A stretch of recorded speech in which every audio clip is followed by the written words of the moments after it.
안녕하세요. 잘 먹고 잘 살구입니다. 혹시 이런 경험 있으신가요?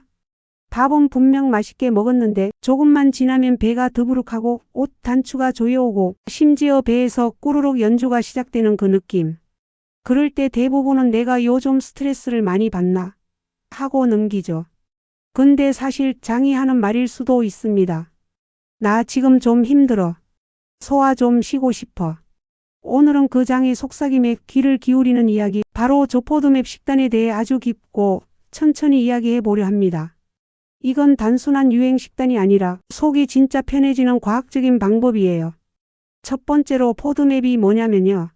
이름부터가 좀 낯설죠. 포드맵이라니. 사실 이건 어떤 비밀 다이어트 코드가 아니라 우리 몸이 소화하기 어려워하는 특정 탄수화물 그룹을 말합니다. 풀어보면요. F는 FERMENTABL이 발효될 수 있는, O는 OLIGOSACCHARIDS 올리고당, D는 DISACCHARIDS 이당류, M은 MONOSACCHARIDS 단당류, 그리고 P는 POLYOLS 폴리올 즉 당알코올이에요. 이 5가지를 합쳐서 FODMAP라 부릅니다. 모두 공통점이 있어요. 우리 몸이 이걸 흡수하기 어렵다는 겁니다. 보통 음식은 소장에서 흡수되는데 이 친구들은 소장에서 흡수가 안 되고 그냥 대장까지 그대로 내려갑니다. 대장에는 미생물이 아주 많죠. 그 미생물들이 야 이거 재밌는 놈 왔다 하고 그걸 발효시키면서 가스를 만들어냅니다. 그래서 속이 더부룩하고 배가 빵빵해지고 심하면 복통까지 생기죠. 즉 저포드맵 식단은 그 발효 파티를 잠시 중단시키는 식단이에요. 장이란 친구가 원래 조용해야 하는데 포드맵 음식이 들어오면 장 속에서 EDM 파티가 열립니다. 저 포드맵은 그 DJ 콘센트를 잠시 빼주는 거예요. 두 번째로 왜 이런 탄수화물이 문제일까? 문제는 개인차예요. 어떤 사람은 마늘을 듬뿍 넣고도 멀쩡한데 누군가는 마늘 향만 맡아도 배가 아파요. 이건 체력이 약하다 문제가 아니라 소화 효소의 양, 장내 세균의 구성, 장벽의 상태가 다르기 때문이에요. 포드맵 탄수화물은 삼투압을 높이는 성질이 있어 장을 통해 수분을 끌어당깁니다. 그래서 장 속이 갑자기 부풀고 변이 묽어지거나 반대로 막히기도 해요. 그리고 흡수되지 않은 탄수화물이 대장으로 내려가면 그걸 먹은 세균들이 가스를 왕창 만들어냅니다. 그 결과는 우리가 잘 아는 복부 백만 방기 통증 복통. 이런 증상은 특히 과민성 대장증후군 IBS 있는 분들에게서 훨씬 심하게 나타납니다. 장의 신경이 너무 예민해서 조금만 자극이 와도 큰일 났다 하고 통증 신호를 보내거든요. 결국 저포드맵 식단은 그런 예민한 장에게 잠깐의 휴가를 주는 거예요. 장이 하루도 못 쉬는 건 알지만 그렇다고 매일 야근시키는 건 너무하잖아요. 이건 장을 위한 연차 휴가라고 생각하면 됩니다.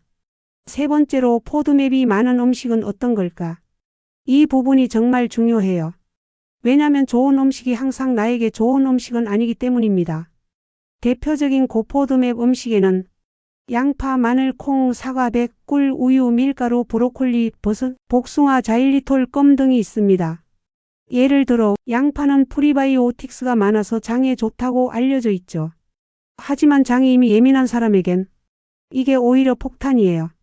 좋은 세균이 먹을 건 많지만 너무 많아서 배가 터진다는 상황이 되는 거죠. 또 사과와 배는 과당이 많습니다. 과당이 흡수되지 않으면 장 속에서 발효되기 시작해요. 그래서 사과 한 입만 먹어도 배가 불룩해지는 분들이 있죠. 우유는 락토스 저당이 많아요. 락타제라는 효소가 부족한 사람은 그걸 분해하지 못해서 바로 가스와 복통이 생깁니다. 그럼 반대로 저포드맵 음식은 뭘까요? 오이, 가지, 당근, 호박, 쌀, 감자, 딸기, 블루베리, 단단한 치즈, 버터, 닭고기, 계란, 생선 같은 것들이에요. 이 음식들은 대부분 소화가 잘 되고 장이 조용히 일하게 해줍니다. 양파랑 마늘 없이 요리하면 맛없지 않아요? 그런 분들 계시죠? 그런데요, 양파 없이도 인생은 충분히 짭짤합니다. 속 편한 인생이 맛있는 인생이에요. 네 번째로 몸이 어떻게 달라질까? 이 식단을 꾸준히 하면 몸의 반응이 아주 미묘하게 그러나 분명히 달라집니다. 우선 배가 조용해집니다. 식사 후 꾸르륵 거리던 장이 훨씬 잠잠해져요. 팽만감이 줄고 하루 종일 속이 편안합니다. 또한 장의 염증 반응이 완화되고 장의 점막이 회복되면서 면역 기능이 안정됩니다. 장은 몸의 70% 이상 면역 세포가 모여있는 기관이에요. 그래서 장이 안정되면 피부 트러블도 줄고 피로감도 완화돼요. 심리적으로도 큰 변화가 옵니다. 장이 안정되면 세로토닌 같은 신경 전달 물질의 균형이 맞춰지거든요. 세로토닌의 90%는 장에서 만들어집니다. 결국 장이 행복하면 마음이 밝아지고 그게 전반적인 기분 안정으로 이어지는 거예요. 속이 편하니까 표정이 달라진다고 하죠. 요즘 얼굴 좋아졌네. 라는 말 화장품 때문이 아니라 장 때문일 수도 있습니다. 5번째로 식단은 이렇게 시작하세요. 처음부터 완벽하게 할 필요 없어요. 식단 바꾸는 건 마라톤이지 단거리 경주가 아니거든요. 첫 단계는 제한기 약 46주 동안입니다. 포드맵이 높은 음식을 가능한 한 줄이고 저포드맵 식품 위주로 식단을 구성해요. 이때 중요한 건 완벽하게 피하려 하지 말고 불편하지 않은 수준까지 줄이는 것이에요. 다음 단계는 재도입기예요. 하나씩 음식을 다시 넣어보면서 내 몸의 반응을 확인합니다. 예를 들어 첫 주에는 사과 반쪽, 괜찮으면 다음 주에는 양파 조금. 이렇게 해서 나만의 장친화 식단을 찾습니다. 마지막은 유지기예요. 이제 내 장의 패턴을 알게 됐으니 균형 있게 먹으며 유지하는 시기입니다. 이건 거의 장과의 연애예요. 서로 알아가야 합니다. 처음부터 모든 걸 보여주면 질리죠. 천천히 반응을 살펴가면서 6번째로 식단 예시. 아침엔 흰쌀죽에 삶은 당근 구운 호박. 점심엔 닭가슴살, 감자, 오이 샐러드. 저녁엔 구운 고등어와 호박볶음 그리고 딸기 메달. 간식은 견과류나 단단한 치즈, 마실 건 물이나 허브티, 녹차가 좋습니다. 조미료는 마늘, 양파 대신 대파의 초록 부분 생강, 허브, 올리브유, 레몬즙을 써보세요. 맛은 충분히 풍부하면서 속도 편합니다. 양파 대신 생강 넣으면요. 음식이 조금 덜 자극적이네. 하지만 속이 이건 인정한다 하죠. 7번째로 주의할 점. 저포드맵은 평생 지킬 식단이 아닙니다. 임시 휴식기라고 생각하세요. 장에 휴가를 주는 거죠. 너무 오래 지속하면 영양 불균형이 생길 수 있고 섬유소 섭취가 줄어 장 운동이 둔해질 수도 있습니다. 또 약을 복용 중이거나 당뇨, 고혈압 등 질환이 있는 분들은 반드시 전문가 상담을 거쳐야 합니다. 특히 저포드맵이라도 기름지거나 가공된 음식은 피하는 게 좋아요. 예를 들어 감자칩은 감자로 만들었지만 저포드맵이라 하긴 어렵죠. 마지막으로 정리하자면 저포드맵 식단은 내 몸의 언어를 배우는 과정입니다. 장이 하는 말을 듣는 거예요. 이건 괜찮아. 이건 싫어. 이걸 구분할 수 있게 되는 거죠. 결국 건강이란 건 대단한 슈퍼푸드에서 오는 게 아니라 내 몸이 편안해하는 음식을 아는 데서 시작됩니다. 속이 편하면 하루가 다르고 하루가 편하면 인생이 달라져요. 배고픈 건 참아도 더부룩한 건 못 참죠. 그러니까 이제는 먹기 전에 내 속에게 물어보세요. 너 이거 괜찮아? 그 한마디가 인생의 소화를 바꿉니다. 자, 그럼 아침부터 차근차근 시작해 볼까요? 첫 번째로 아침 부드럽고 따뜻하게 장을 깨우는 식사. 아침은 장이 막 깨어나는 시간이죠. 이때 자극적인 음식이나 차가운 음식을 먹으면 장은 깜짝 놀라버립니다. 그래서 아침은 부드럽고 따뜻한 음식으로 시작하는 게 핵심이에요. 예를 들어 흰쌀죽에 잘 삶은 당근과 호박을 넣어 보세요. 속이 편하면서도 단맛이 은은하게 올라옵니다. 여기에 단단한 치즈 한 조각 혹은 구운 달걀 하나를 곁들이면 단백질도 충분히 챙길 수 있죠. 또 다른 조합으로는 스크램블 에그에 오이와 시금치를 곁들이는 것도 좋아요. 기름은 올리브유나 버터를 살짝 두르면 됩니다. 속은 든든하고 향은 고소하게 퍼집니다. 아침부터 커피 한 잔에 도넛? 장은 그 순간 이렇게 말하죠.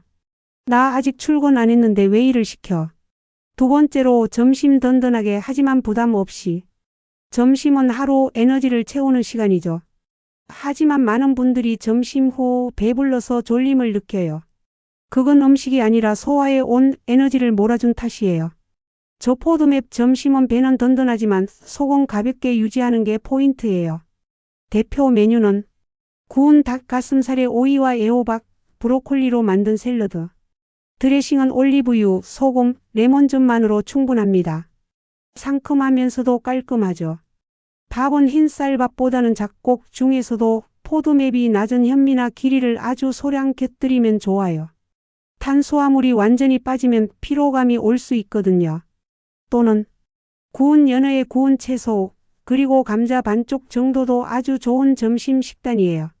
연어의 지방은 속을 편안하게 감싸주고 감자는 천천히 소화돼서 포만감을 오래 유지시켜 줍니다. 점심에 삼겹살 쌈 3장 먹고 나면 잠이 쏟아지죠. 그건 몸이 하는 말이에요. 지금은 일할 시간이 아니라 소화할 시간이에요.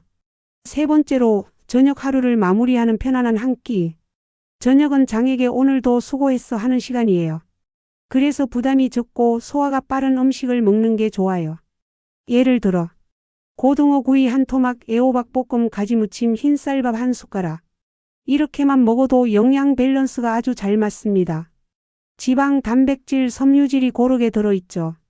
또는 두부 스테이크에 시금치나 브로콜리찜, 그리고 따뜻한 미역국 한 그릇도 아주 좋습니다.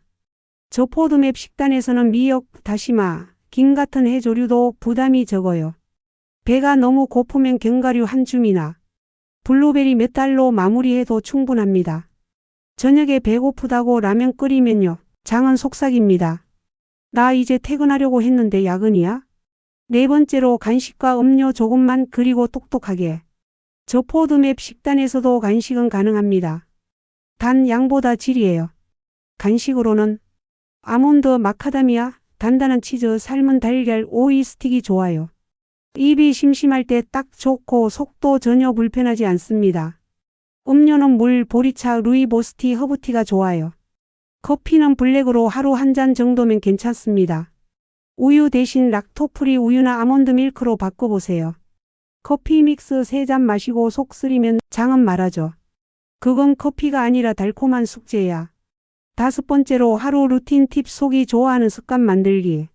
식단만큼 중요한 게 바로 식사 리듬이에요. 아무리 저 포드맵이라도 폭식하면 장은 놀랍니다. 그래서 이렇게 해보세요. 식사는 하루 3번 일정한 시간대에 천천히 15분 이상 꼭꼭 씹어 먹기. 식사 중 물은 조금만, 식후 30분 뒤에 충분히 마시기. 배부름은 8알에서 멈추기. 이 습관만 잡아도 장은 훨씬 덜 피로해집니다. 그리고 중요한 건 완벽하지 않아도 된다는 거예요. 저 포드맵 식단은 규칙이 아니라 방향이에요. 이 방향으로 가면 내 속이 편하다 정도로 생각하시면 됩니다. 식단은 다이어트처럼 완벽하게 지키는 게 아니라 연애처럼 유연하게 유지하는 거예요. 서로 맞춰가야 오래 갑니다. 우리 진짜로 잘 먹고 잘 살자고요.